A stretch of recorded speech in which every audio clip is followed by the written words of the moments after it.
Thank you, Cindy Duck. Now we're recording. Okay, so the 4 celebrations this time. The first one we're going to study is in Joshua 5. And this is 40 years later. So Joshua is with Moses and he is traveling in the promised land. And remember, it took them 40 years before they were allowed in the promised land. And last week we used something called the Bible Project, which we have used in past Bible studies, which is just a really good catch up of where we are. And I'm going to have Scott do it. We're going to listen to the book of Joshua, but we're just going to listen to the first 2 minutes of it. Is that still possible? Yeah, I think it's still possible, but I'll have to. This didn't get set up this morning, so it'll take just a moment. Low system resources may affect your audio quality. Okay.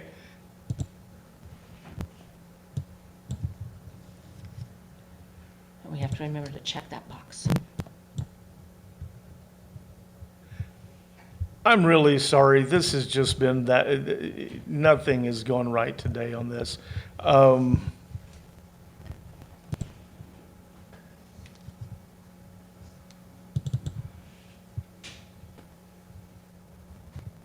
I guess you can all still hear me. I set these videos up in advance. And today, with everything being completely down, of course, I didn't. The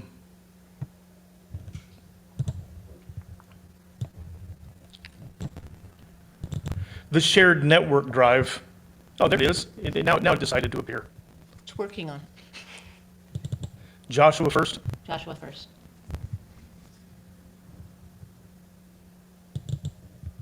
Okay, don't we have to remember before we start that? Wait a minute, you have to go back. Oh, I know. Oh, that's right. Yeah, we're there. Let me leave that open. I'm sorry. You know, I really do come in and try and have all this stuff pre-set up, and this was a last-minute disaster today. So Share screen, and then when you do the, there you go. Okay. here we are. The book of Joshua. Let's back up and remember the story of Israel, who are then enslaved down in Egypt. And so through Moses, he made a covenant with them. So Israel then camped outside the promised land, and Moses called them to obey God's commands so that they could show all the other nations what God is like. The book of Joshua, Moses has died, and Israel's ready to enter the land. So the story of Joshua is designed with 4 main movements. Once they're there, they meet all this hostility from the Canaanites. Victories, Joshua divides up the promised land as the inheritance for the 12 tribes, and then the book concludes with these final speeches Joshua gives to the people. So let's dive in and we'll see how all of it flows together. The first section begins with Moses' death, and Joshua is appointed as Israel's new leader. And the author intentionally presents Joshua as a new Moses. So like Moses, Joshua calls the people to obey the Torah, which means the covenant commands that they were given Mount Sinai. Then 13 and 14. It goes way better this time. In fact, even some Canaanites turn and follow the God of Israel. Joshua then the Jordan River and into the land. Just like the sea parted for Moses in the Exodus, so here the river Jordan parts and the priests carry the Ark of the Covenant across, leading all Israel with them. Now, in chapter 5, the story transitions. So the people look back to their roots as God's covenant people. And so the new generation is circumcised and they celebrate their first Passover in the land. But then they turn and prepare to go forward. And Joshua has this crazy encounter with a mysterious warrior, who, it turns out, is the angelic commander of God's army. And Joshua asks, "Are you for us or are you for our enemies?" And the warrior responds, "Neither," which shows that the real question here is whether Joshua is on God's side. It makes clear that this whole story is not about Israel versus the Canaanites. Rather, this is God's battle, and Israel is going to play the role of spectators or sometimes supporters in God's plan, which leads to the next section. We find stories about all these conflicts that Israel had with different Canaanite groups. And the first part retells the story of 2 battles in deep. Okay. Okay, so that gives you a little bit of background to catch you up. So Joshua was the new Moses, and Moses dies, and then Joshua is the one that gets to lead the people into the promised land, because why didn't Moses get to do it? There's a couple of reasons. He mostly that whole generation that wouldn't go over, and it was his time. So I'm gonna start with, and so it said at the end of this video, before they went into the promised land, what they did is they decided to do like God had told them to do and celebrate the Passover. Okay, so I'm in Joshua 5. I'm actually going to go back just a little bit to Joshua 4, verse 24. Then Joshua said to the Israelites, in the future, when your children ask your fathers, what is the meaning of these stones, you are to tell them. Oh, no, I'm sorry. I am going to start at 5, sorry. Now, when the Amorite king west of the Jordan and all the Canaanite kings along the coast heard how the Lord had dried up the waters of the Jordan before the Israels until they had crossed over, their hearts melted and their spirits failed for fear of the Israelites. At that time the Lord said to Joshua, make flint knives and circumcise the sons of Israel once again. So Joshua made flint knives and circumcised the son of Israel at Gilbreth, Heracloth. Now, this is why Joshua circumcised them. All those who came out of Egypt, all the men of the war, had died on the journey in the wilderness after they had left Egypt. Though all who had come out were circumcised, none of those born in the wilderness on the journey from Egypt had been circumcised. For the Israelites had wandered in the wilderness 40 years until all the nation's men of war who had come out of Egypt had died, since they did not obey the Lord. So the Lord vowed never to let them see the land he had sworn to their fathers to give them, a land flowing with milk and honey. And Joshua raised up their sons in their place, and these were the ones he circumcised. Until this time they were still uncircumcised, since they had not been circumcised along the way. And after all the nations had been circumcised, they stayed there in the camp until they were healed. Then the Lord said to Joshua, today I have rolled away the reproach of Egypt from you, so that the place has been called Gilgal to this day. On the evening of the 14th day of the month, while the Israelites were camped at Gilgal on the plains of Jericho, they kept the Passover. The day after the Passover, on that very day, they ate unleavened bread and roasted grain from the produce of the land. And the day after they had eaten from the produce of the land, the manna ceased. There was no more manna for the Israelites, so that year they began to eat the crops of the land of Canaan. So this is sort of the story of Israel, and I think it's sort of the story of us. When things are going really good, we have a tendency to say, oh, I got this, I don't really need God for anything. And we turn away. A lot of the time, we drift away. And then things begin to go bad, and we remember, oh, I could probably use some help. So this bunch has been rescued out of Egypt. They were told to keep this yearly memorial to remember that it was God who delivered them. That's how they came out of this bondage. And pretty quickly, they just sort of lose sight of that. They quit. They also quit circumcising their children, which is part of the covenant. It says they lived in the wilderness. Okay, other people lived there. This is Moab, for instance.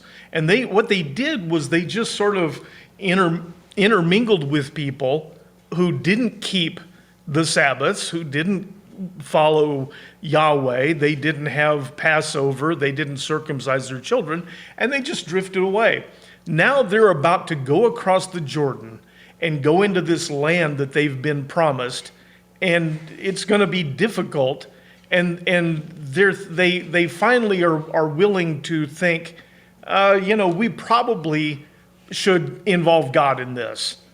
It might be a good idea. So Joshua tells them, all this time you haven't been circumcising your children. Well, now they're grown up, and you got to do it now that they're grown-ups. And then right after they heal, they're ready to go in. The one thing they take care of is to have the Passover remembrance. Celebration is, kind of, but it's a Passover remembrance, and they do that before going into the promised land, because they now all of a sudden they think to themselves, we could probably use some help before we go moving into another place. And a couple things to point out, 40 years is a generation. So was it, 40 years exactly? Me and my numbers, I always say, so it was 40 years exactly, and Scott says 40 years meant a generation. So for a generation, they did not follow Yahweh, even though Yahweh had helped them leave Egypt. And the other thing, as far as numbers,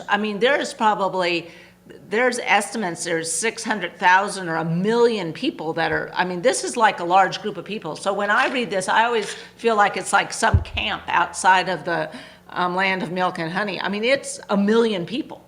You don't put 1 million people on one compact piece of ground. They were spread out. They were still being provided the manna. Right up until this time, they were being taken care of, which is just shocking. And I guess we start to take for granted things that God provides. We take for granted the place we live in.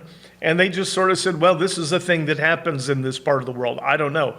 But right before they ride in, it's time for them to begin regular life. They partake of the produce of the country, and the manna ceases. And it says, now it's time.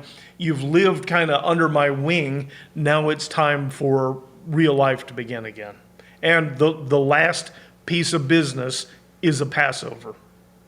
Okay, so that is the third time Passover was celebrated in the Old Testament.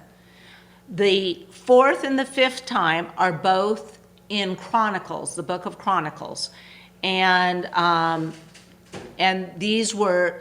the Chronicles lists a whole bunch of kings, and we're going to talk about 2 kings that did celebrate the Passover. And once again, and so this was after King Solomon had built the temple. So once they came into the Holy Land, or the Promised Land, once again, we hear all during this time, they'd go in and out of following Yahweh, mostly out of following Yahweh. There was a few kings that were good. So we need to listen to Chronicles. Hoorah. Hurrah. And while he's setting this up, just to give you an idea, and we'll go back and talk about the first kings, but we're at 727 BC, and then the second king will be 619 BC. So this is, 600 years after Joshua celebrated, after they entered the Promised Land. So this is many years later. And we're in 2 Chronicles. Yes, we're going to overview all of Chronicles just to give you an idea about the book. First and Second Chronicles. While they're 2 separate books in our Bibles, that division is not original. Due to scroll length, the book was divided in 2, but it was written as one book with one coherent storyline. Now, in our English Bibles, Chronicles come after the book of Samuel and Kings. Most of Chronicles is actually repeat content from those books. And so most modern readers, when they come to Chronicles, they think, wait, I just read all this, and so they skip it. And that's a shame, because this book is really unique and important in the Bible. In the traditional Jewish ordering of the Bible, Chronicles is actually the last book, because it summarizes all of the Jewish scriptures. The first word in the book is Adam, the first character at the beginning of the story, and then the last paragraph announces the return of Israel from exile. Now, we don't know who wrote this book, but we can tell from details within it. It was produced by somebody who lived a couple hundred years after the Israelites returned from Babylonian exile. Now, for this author, Jerusalem and the temple were rebuilt some time ago, and as we learned from Ezra and Nehemiah, things were not going well. The great prophetic hope was that the city and the temple would be rebuilt, that God would come to live among his people, the Messianic king would come, and all the nations would come live under his peaceful rule, and none of that has happened. And so the author of Chronicles has reshaped these stories of David and Solomon and kings of the past in order to provide a message of hope for the future. And we'll see that he's designed this book to emphasize 2 clear themes. First, the hope of the coming Messianic king, and second, the hope for a new temple. Let's just dive in, and you'll see these themes all over the book. First Chronicles begins with 9 chapters of genealogies, long lists of names. And you'll read these and think that this is kind of boring, and that may be true for you, but actually they're very, very important. The author is summarizing here the whole storyline of the Old Testament by naming all of the key characters in the stories. And as he does so, he shapes the genealogies to emphasize 2 key lineages. First is the line of the promised Messianic king. So lots of space is dedicated to tracing the line of Judah that led all the way to King David, to whom the Messianic promise was given. And then from David, the author traces that line up into his own day. The other family line that receives lots of attention here is that of priesthood, descendants of Aaron, who served in the temple. And so right from the start, you can see the 2 main themes. The author's hope of the Messiah coming to build a new temple, and it's rooted in these ancient genealogies. Now, after that, the author moves into the stories about David, and most of these are going to be familiar to you from the book of Samuel, but again, there's some really important differences. So first of all, the author leaves out all of the negative stories about David, where he's portrayed as weak or immoral. So Saul chasing David around the desert and persecuting him, the story of David's adultery with Bathsheba and then murdering her husband, all of that is gone. And what's left are the stories that portray David as a good guy. And not only that, there's also new additional material that you won't find in the book of Samuel that shows David in a very positive light. So there's a large block of chapters where David makes preparations for the temple. He arranges resources and builders and Levites and choirs. And not only that, the author also portrays David as a Moses-like figure. God gives David plans for building a temple just as he plans to Moses for building a tabernacle. So why all this new material about David?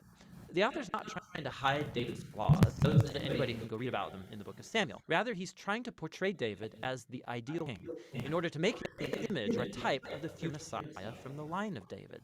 It's very similar to how Jeremiah or Ezekiel spoke of the coming Messiah as a new David. This is most clear how the author retells the story of God's covenant promise to David in 1 Chronicles 17.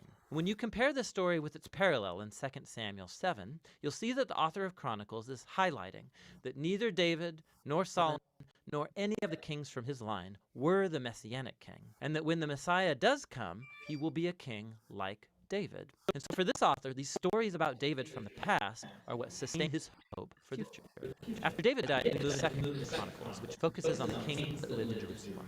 And again, there's lots of overlap with 1st and 2nd Kings. There are many key differences. So the author has left out all the stories about kings of northern Israel so he can just focus on the line of David. And there's lots of new material about these kings from David's line. He highlights the kings that were obedient to God. He adds new stories about how their obedience led to success and God's blessing. But he also adds new stories about kings who were unfaithful to God. They didn't follow the Torah, they led Israel to worship idols, and these kings face horrible consequences, all leading up to Israel's exile, a mess of their own making. And so this whole section becomes a series of character studies where the author wants later generations of Israelites to learn from their history and so become faithful to their God and the Torah. Now the book's conclusion is really unique too.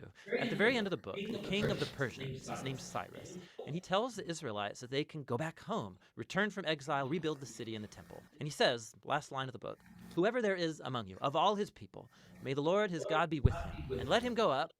And that's how the book ends, with an incomplete sentence. Now, of course, the author knows about the first return from exile and the stories of Ezra and Nehemiah, but clearly in his view, the prophetic hopes of Israel were not fulfilled in those events.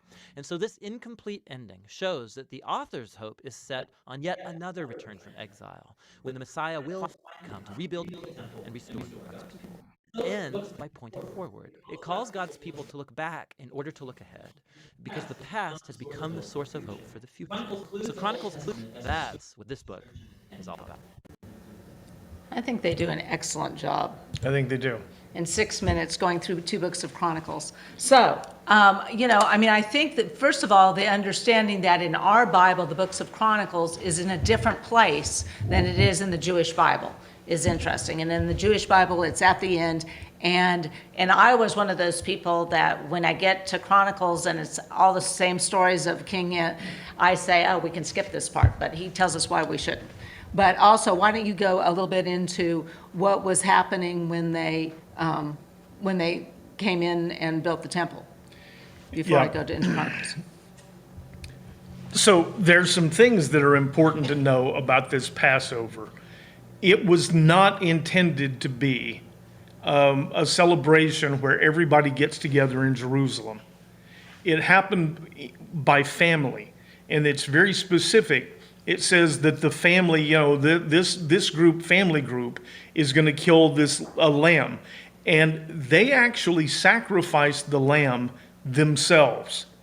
Every other sacrifice that gets done is done by the priest, but not this one. This is a family event, and if your family is too small or too poor to afford a whole lamb, then you get together with another family, but it is an intimate group of people that are observing this remembrance together. And the togetherness of the people and the remembrance is everything. And after they got carried off into exile in Babylon, when they get to come back, Hezekiah he's a good guy. And what he does is he says, well, we're all going to get together in Jerusalem. And he's trying to do a good thing. But they change the tradition. They change the observance. And the priests wind up doing the sacrifice instead of each individual family, instead of the individual people. And they're all together in one place. There's also two feasts that are two celebrations, two observances. The first is Passover, and it's actually one day, only one day. And then after that is what's known as the Feast of Unleavened Bread. The Passover is their deliverance out of Egypt. It's the 10th plague. It's Pharaoh and the people saying, you leave. We want you out of here. They got to leave. The Feast of Unleavened Bread is their first week out of bondage. And they didn't have time for their bread to rise, and so they ate this unleavened bread. So it's two different things that are together, but they are two different observances. And they're like that for a reason. And while they had been in exile, they just sort of combined them out of convenience. And I mentioned last week about the Holocaust. We went to Yad Vashem when we were in Israel, the Holocaust Museum Memorial, and it's moving, it's powerful, but in a generation we have somehow ceased teaching children about the Holocaust. If you ask this generation, most of them kind of know it happened, but they don't know much.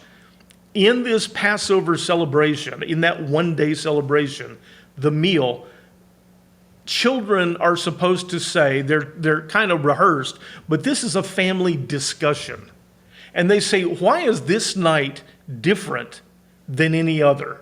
And then the adults explain it, but they explain it to everyone so that we don't forget why this is different. We don't forget that it was God who delivered us.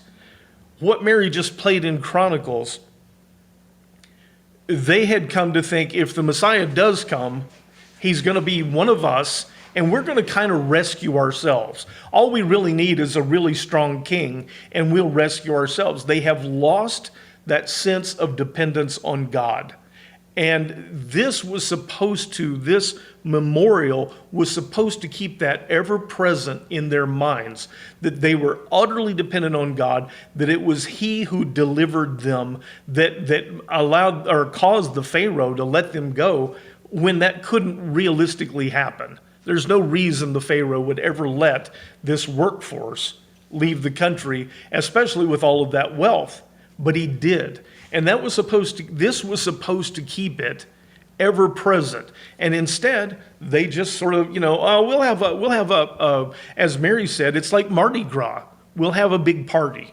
Once a year, we'll have a big party. And we all get together. When we do this Seder, what's important to remember is this is an intimate act, a remembrance among a family or a couple of families, but a small group of people. And it happens in every household. It was never meant to happen like Mardi Gras in a big celebration. So now if we go to 2 Chronicles, and as we listened to Bible Project, 1st and 2nd Chronicles used to be just the book of Chronicles. So 2 Chronicles, chapter 30. No, you don't have to do that. I'm going to read. Okay. Yeah, we're not. So in chapter 30, and when we were listening to Bible Project, it said that in 2 Chronicles, they list a number of the southern kings. And some of them were good and some of them were bad. The 2 kings we're going to discuss were considered the good kings because they went back and started to do things that Yahweh had asked them to do. So, and the other thing before I read this, remember when we read in Numbers last week, we were introduced to the idea that if the priest or if people were not ceremonially clean to do it, they could put off Passover for a month. So remember those 2 concepts as I read 2 Chronicles chapter 30. Then Hezekiah sent word throughout all Israel and Judah that he also wrote letters to Ephraim and Manasseh, inviting them to come to the house of the Lord in Jerusalem to keep the Passover of the Lord, the God of Israel. For the king and his officials and the whole assembly in Jerusalem had decided to keep Passover in the 2nd month, since they had been unable to observe it on the regular time because not enough priests had consecrated themselves and the people had not been gathered in Jerusalem. This proposal pleased the king and the whole assembly. So they established a decree to circulate a proclamation throughout Israel from Beersheba to Dan that the people should come to keep the Passover of the Lord, the God of Israel, in Jerusalem, for they had not observed it as a nation as prescribed. So the couriers went throughout Israel and Judah with letters from the king and his officials, which read, "Children of Israel, return to the Lord, the God of Abraham, Isaac, and Israel, so that he may return to those of you who remain, who have escaped the grasp of the king of Assyria. Do not be like your fathers and brothers who were unfaithful to the Lord, the God of their fathers, so that he made them an object of horror, as you can see. Now do not stiffen your necks as your fathers did. Submit to the Lord and come to his sanctuary, which he has consecrated forever. Serve the Lord your God, so that his fierce anger will turn away from you. For if you return to the Lord, your brothers and sons will receive mercy in the presence of their captors and will return to the land. For the Lord your God is gracious and merciful. He will not turn his face away from you if you return to him." And the couriers traveled from city to city throughout the land of Ephraim and Manasseh as far as Zebulun. But the people scorned and mocked them. Nevertheless, some from Asher, Manasseh, and Zebulun humbled themselves and came to Jerusalem. Moreover, the power of God was on the people in Judah to give them one heart to obey the command of the king and his officials according to the word of God. In the 2nd month, a great assembly gathered in Jerusalem to celebrate the feast of unleavened bread. They proceeded to remove the altars in Jerusalem and to take away the incense altars and throw them into the Kidron Valley. And on the 14th day of the 2nd month, they slaughtered the Passover lamb. The priests and the Levites were ashamed, and they consecrated themselves and brought burnt offerings to the house of the Lord. They stood at their prescribed post according to the law of Moses and the man of God. The priests sprinkled the blood which had been removed from the hand of the Levites, since they were many in the assembly who had not been consecrated themselves. The Levites were in charge of slaughtering the Passover lambs for every unclean person to consecrate the lambs to the Lord.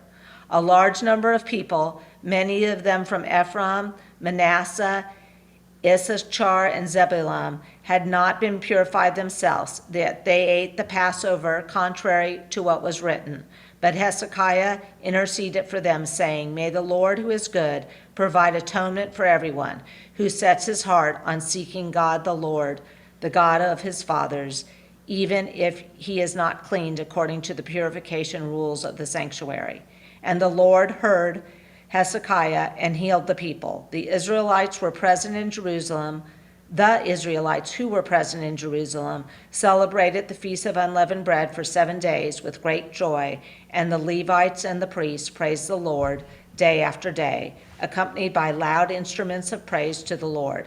And Hezekiah encouraged all the Levites who performed skillfully before the Lord. For 7 days they ate their assigned portions, sacrificing fellowship, offering and giving thanks to the Lord, the God of their fathers. So that's a lot. I'm sorry. There is a Passover in there. You may be wondering why all that reading. Things have gotten so bad. The previous king, Ahaz, has virtually abolished the worship of Yahweh. He's abolished the reading of the Torah. Things got so bad, by the way, when they came back from Babylon, they were going to rebuild the temple. They're going to rebuild Jerusalem. I think this is before Babylon. I get that. Okay, sorry. There was a point where they're beginning to excavate to build the temple, and they found a Torah. They actually found a copy of the Torah. They didn't have one. That tells you how far away they had gotten. They didn't have an existing copy of the Torah, and miraculously they found one. And from that, they began to have scribes reproduce them. Ahaz, though, this particular king, is horrible, and he's a bad guy. And they are now so far away from the worship of Yahweh, they're putting up pagan altars and idols and Asherah poles and everything. His son comes in to become king, and he, as often happens, says, no, we're going to go back to worship Yahweh.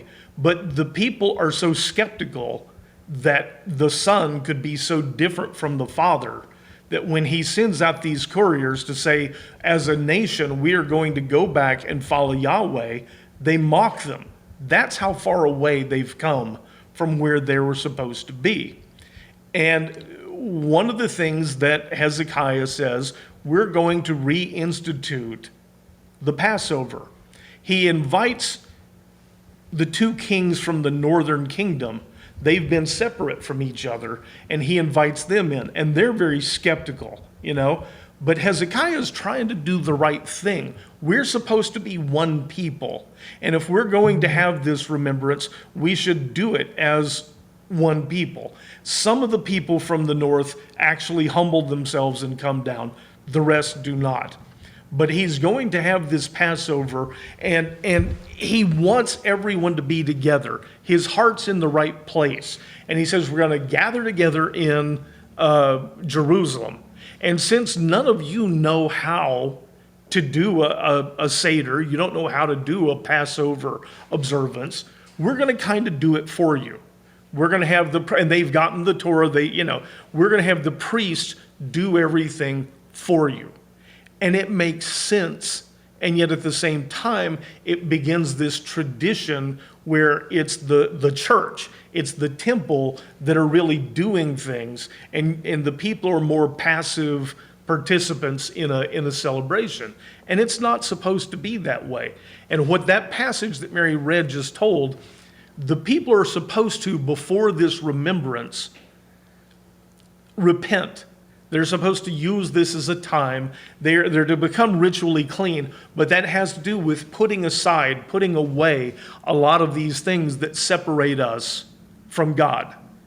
And that's not required when Hezekiah does this Passover, because they've gotten so far away. I guess the point I'm trying to make is they've gotten so far away from Yahweh and from the worship of Yahweh that they can't get back where they need to be quickly. There's a whole education and remembrance, and this has to sort of spread out. So none of them have taken the time, not none, but most of the participants haven't gone through this process of saying, let's put off these things that separate us from God, and we'll just have a feast. But at least what they're doing, and what Hezekiah does, is they spend this time looking to God. They spend this time praising God. He's bringing them back to where they need to be. It's a good thing. It's just that they never got out of the habit. They got to the point.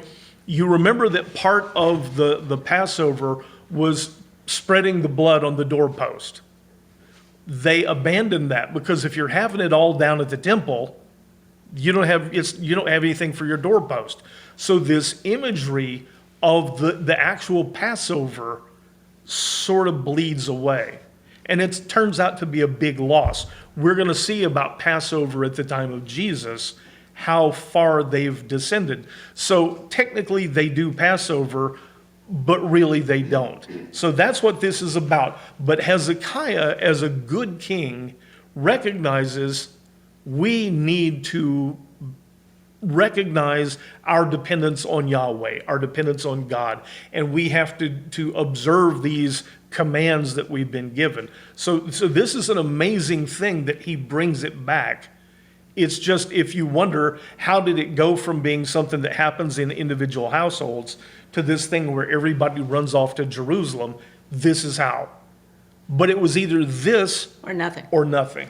And think about when Hezekiah says it's time to go back to Yahweh and to do our focus on Yahweh, what does he want to do? He wants to do the Passover. So the Passover is like the ultimate sign, if you will, of understanding your dependence on Yahweh. One thing the video did talk about was how all of this pointed forward to Messiah. They may not have understood it at the time or understood how much, but you see how they're constantly, even in their minds, it's linked, because this, Chronicles looking at David as the ultimate king, because that's what they think the Messiah will be like. Even in some very strange ways, this Passover is always linked to the coming Messiah. Even if you don't understand why, it's always there. So now we're going to go, oh, sorry. Where are the Levites? Oh. All these years, they're without a temple. Where are they in their faith? They just abandoned it because they lost the Torah and they said goodbye, it's been 400 years, so who cares? Yeah, it's always dangerous to say everybody did one thing, but by and large, a lot of them just sort of ceased doing anything. When Hezekiah does this, there's a period of time where in fact, the priests don't really follow his command right away. They sort of stay out in the countryside, but as they begin to see that this is really going to happen, they have to come in, they have to study how to the scriptures say, to perform the Passover rituals. And then they have to consecrate themselves, which means they have to become ritually pure, and that takes a month. And that's why it mentions that they didn't celebrate it at the first month like they were supposed to. They go through that process we described last week, where if you weren't ritually pure for the first one, you really have to be intentional about getting there within a month. So most of them have been doing nothing. They've just fallen away. And this literally grabs them and brings them back. He recreates the priesthood.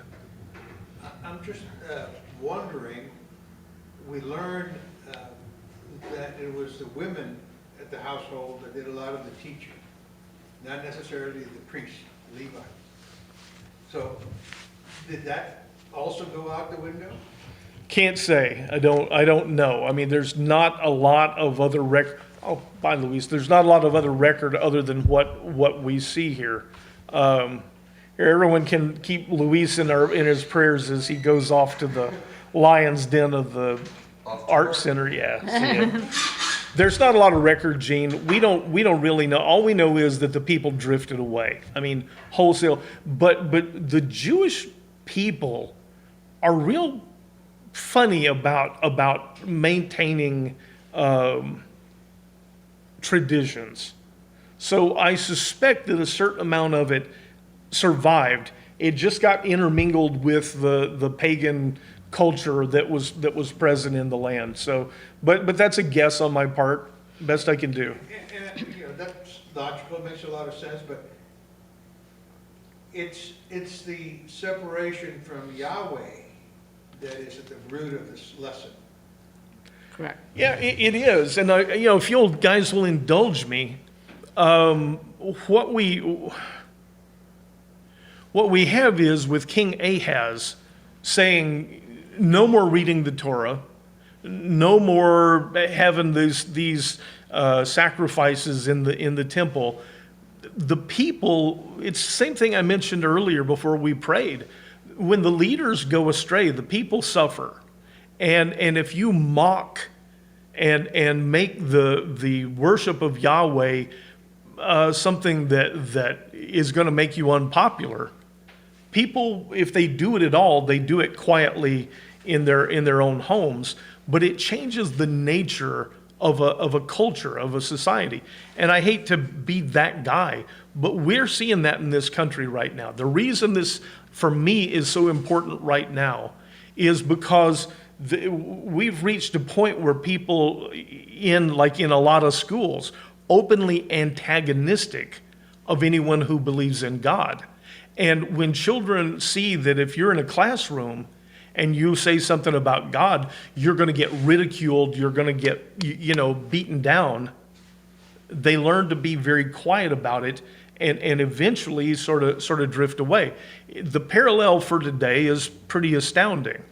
That's what's happened with these people. So what you're asking is, was there any worship of Yahweh going on? I suspect there's still something there, but it has just been, it's just been tamped down, and it's been intermingled with things that don't belong there. So this was, they do have records that when King Hezekiah did this Passover, it was 727 BC. Then we're still in Chronicles 5 chapters later and 100 years later. We're on 2 Chronicles chapter 35 with King Uzziah. When Uzziah celebrated the Passover to the Lord in Jerusalem, and the Passover lamb was slaughtered on the 14th day of the first month. He appointed the priests to their duties and encouraged them in the service of the house of the Lord. To the Levites who taught all of Israel and were holy in the Lord, Hosea said, "Put the holy ark in the temple built by Solomon, son of David, king of Israel. It is not to be carried around on your shoulders. Now serve the Lord your God and his people Israel. Prepare yourself by families in your divisions, according to the instructions written by King David of Israel and Solomon his son. Moreover, stand in the holy place by the divisions of the families of your kinsmen, the lay people, and by the divisions of the families of the Levites. Slaughter the Passover lamb, consecrate yourselves, and make preparation for your fellow countrymen to carry out the word of the Lord given by Moses." From his own flocks and herds, Josiah contributed 30,000 lambs and goats, plus 3,000 bulls for the Passover offering for all the people who were present. His officials also contributed willingly to the people and priests and the Levites. Hilkiah, Zechariah, Zeahal, and the administrators of the house of God gave the priests 2,600 Passover offerings and 300 bulls. Additionally, Coaniah and his brothers Shemai and Nethiah, as well as Heshabiah, Gilead, I'm killing him, and officers of the Levites, donated to the Levites 5,000 Passover offerings and 500 bulls. So the service was prepared, and the priests stood in their places, and the Levites in their divisions, according to the king's command. And they slaughtered the Passover lambs, while the priests sprinkled the blood handed to them, and the Levites skinned the animals. They set aside the burnt offerings to be given to the divisions of the families of the people to offer to the Lord, as written in the book of Moses, and they did the same with the bulls.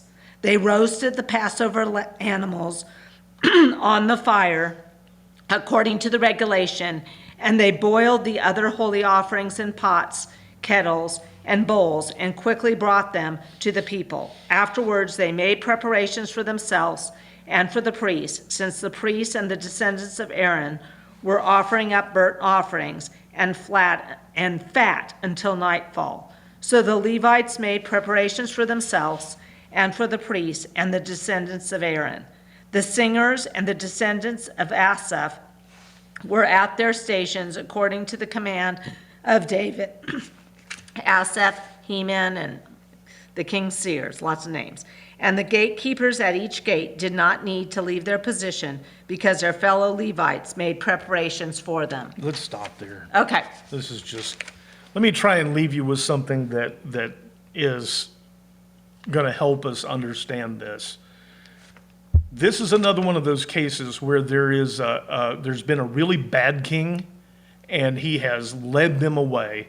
Josiah comes in, and he goes, man, we've got to get back to being who we're supposed to be. We have to get back to the worship of Yahweh.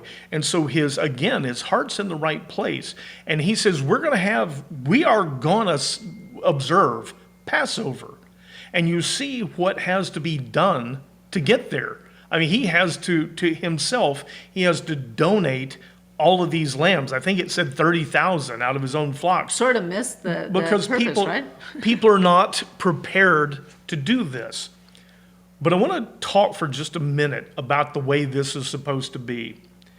The people, 4 days before Passover, were supposed to select the spotless lamb and bring it into the house.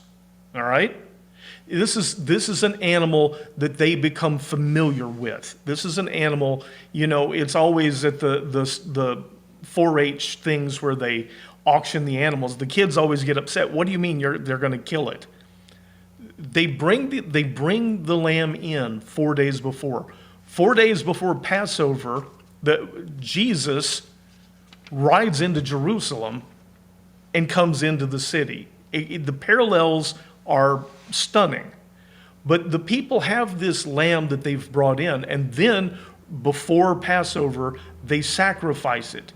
They put the blood on the doorpost as a remembrance of what happened for them to be delivered.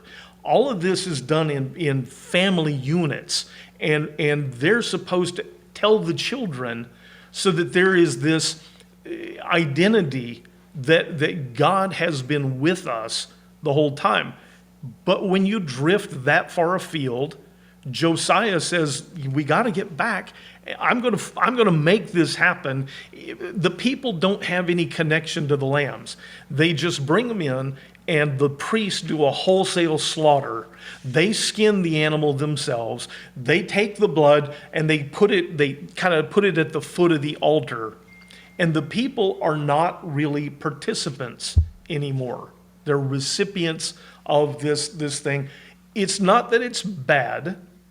It's just that they've gotten away from the what they were supposed to be doing that made all the difference. So at least he's bringing them back to Yahweh. But this Passover, you notice when he wants to bring the people back, he's going to do a Passover. It's that important. It's the one, but as I said before, the people themselves then are supposed to sacrifice this animal, not the priests. Each family does their own. And it is, as I said, it's the only sacrifice where that's even permitted, but it's really supposed to be required. And you begin to see this personal relationship with Passover. The last thing I want to mention is this is a remembrance. This is for the people to remember God's deliverance. Later on, it's at Passover, it's the Last Supper, and Jesus says, as often as you do this, remember me.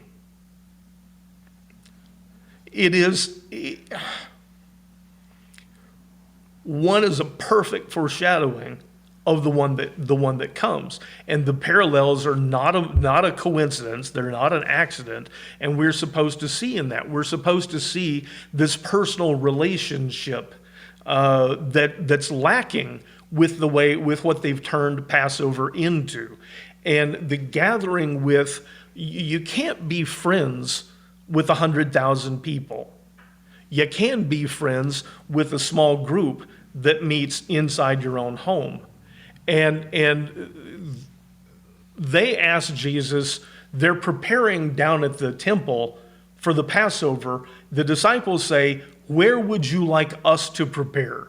They're not participating in what everyone else is doing. They're handling it like it was originally supposed to be done. And we're going to cover more of that. But what the big point of today is that each time the people of Israel have gotten so far away from God, a good king comes along and says, we've got to come back. And the first thing he takes care of is observing the Passover. It is designed to make them one people. I'm going to read just, and you guys, if you want to look at Bible Project Ezra, and it'll give you an idea of the book of Ezra and Nehemiah. But I am just going to read the sixth mention of the Passover. The last mention of the Passover in the Old Testament happened in 539 BC. And I'm just going to read just a couple of. There are 6, and Mary's got to get 6 in. I do. And so I'm on Ezra 6, verse 19. On the 14th day of the first month, the exiles kept the Passover.